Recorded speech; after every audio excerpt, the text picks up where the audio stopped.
Some of the new recruits being welcomed to Islington today are seasoned teachers, but most are fresh-faced and just out of college. It's an awesome way to start my teaching career, going to another country, learning another system, and also being able to hopefully fully use the training I've received. I love London, it's wonderful.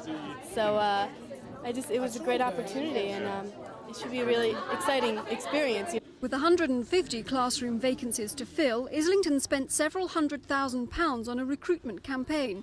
For those they couldn't find at home, they turned to America. And unlike some councils, they haven't offered so-called golden hello payments. We do have some access to housing.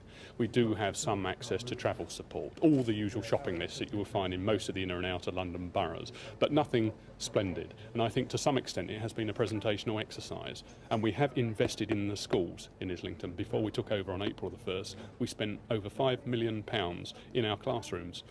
And I think that's been a real clincher. Well, obviously the local authorities have got to fill their gaps as best they possibly can, and if those are qualified teachers from the States or from the West Indies or from Europe, so much the better, but it doesn't alter the fundamental situation of a dire teacher shortage for which the government has got to take a direct responsibility.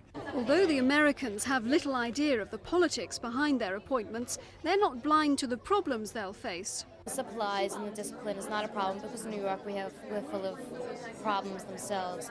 I believe in assertive discipline by working with the children, behaviour modification.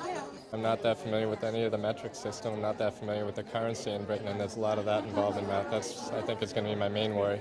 Aside from the different language problems, I never knew what a lift was or a boot until today. Islington admits this is a stopgap measure, but if it's a successful one, it'll be repeated. Mary Marr, Thames News.